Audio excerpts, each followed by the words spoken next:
Hello everyone, Model Deere Farmer back with you today, and we got definitely an older review for you today. This is a John Deere, it's meant to be a 4450 tractor. It doesn't actually have a number on there, but it's meant to be a 4450, and I believe it was, I believe that this one was made back in the 80s.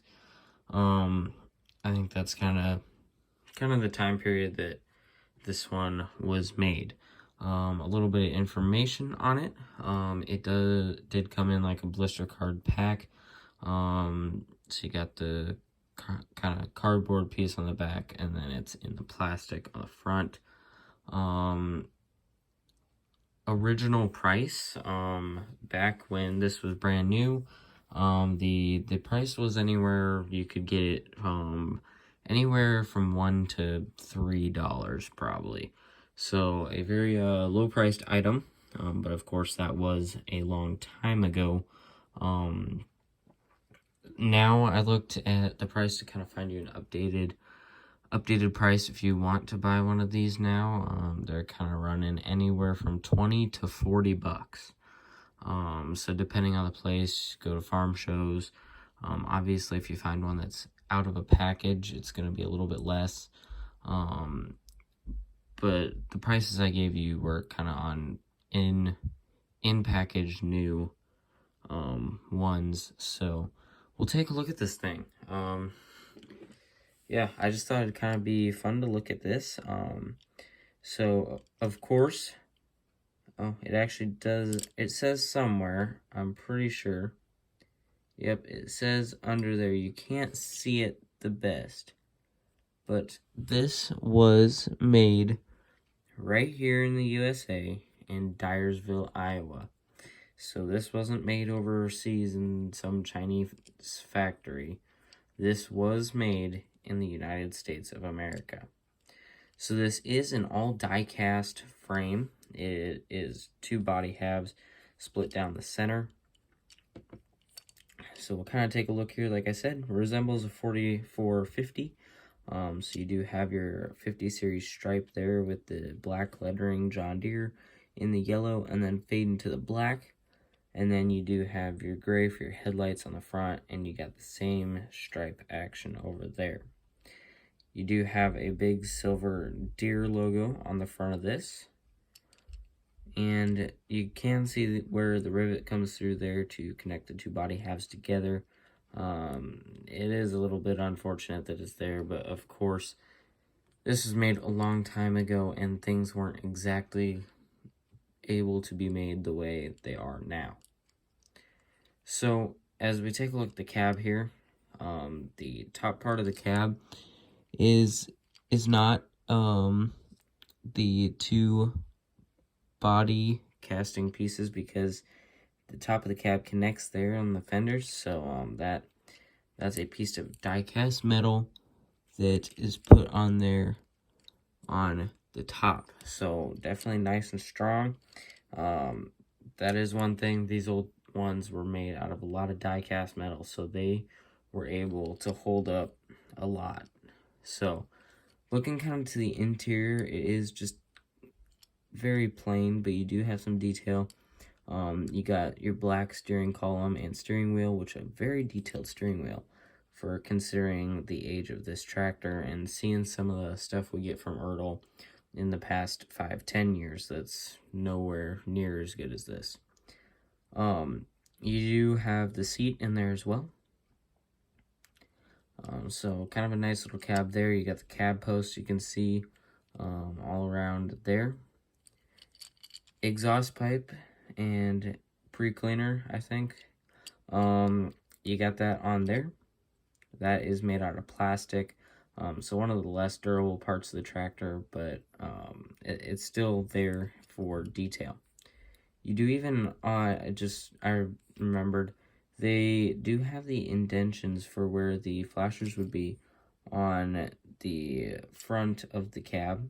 So you do get that nice detail for that time. And like looking on here into the side, into the engine area and the grill, or kind of cover there.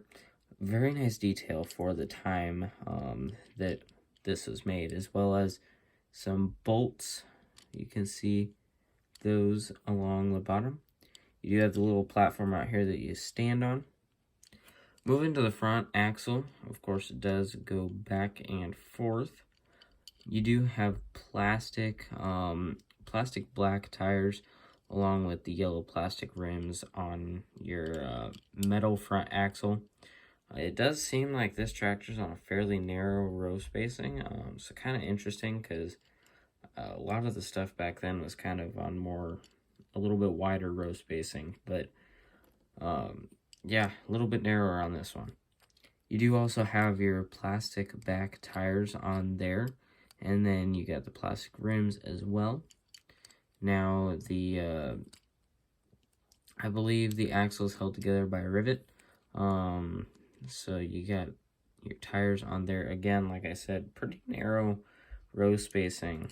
Kind of surprised by that, but I guess it is what it is. It's kind of back here, not much detail, but not really expecting as much detail, being that this is from like the 1980s. So you do have your drawbar, which is about all you really need. You can hook up whatever implement you want to it, and you can get the job done. So not much other detail there, but there really doesn't need to be. So a very nice tractor for the time. It definitely isn't like some of the newer stuff, fancier stuff that we get today, but it was something good for the time. It was a lot cheaper than a lot of the stuff we get now, but still good detail, like I said, with the steering wheel in there, and the engine detail, and the covers, and the exhaust pipes, they're looking good too, and you still get the moving front axle. So kind of a little comparison. This is another 4450 I have, but it's definitely a lot newer one. So you can see that there. Now, I'm not going to do a full review on the other 4450 right now. It's part of a set that I want to do a special review on once we get to 200 subscribers. So we're going to be taking a look at that more in depth then. So let's get to 200 subscribers so you can go ahead and see that. But that's just kind of a comparison. You can see there's a little bit of size difference where there's a little bit of scaling difference. Bigger tires on the newer one as well. Yeah, overall though, the 1980s tractor, good quality for the time. It is a good looking tractor, and that's what a lot of people played with a long time ago. So definitely, if you want to pick one of these up, and if you are kind of trying to find something on the cheaper end, I'd maybe go look for something loose at a toy show, because a lot of the times you can find those kind of tractors, just like ones that people had to play with at toy shows. So, because otherwise you can buy the one in the new packaging, but it is, like I said, gonna run you a little bit of money compared to what it would have gone for back when they were brand new. But everyone, I hope you enjoyed this video. I would like to say that there's gonna be a little bit of a slower week coming up. This will be the last video last big long video for a while. I do have some stuff coming the middle of next week that you guys will have to wait for. It'll probably mostly be in short form in the YouTube shorts, so keep an eye out for that. And then after that, we will get back to some more longer reviews. So I hope you enjoyed this video. If you did, make sure you hit that like button, and make sure you subscribe, as 95% of my viewers that are not subscribed to the channel. And make sure you hit that bell icon so you'll be notified when I post a new video. We are trying to hit 200 subscribers, hopefully by the end of this month of March. Did just change the calendar here, so start of a brand new month. Let's try to get to 200 subscribers before then. Also, if you have any comments or questions, or have any ideas on what we should review next on the channel, you can leave that down in the comments section below. And as always, I hope you enjoyed this review, and this is Model Deere Farmer, out.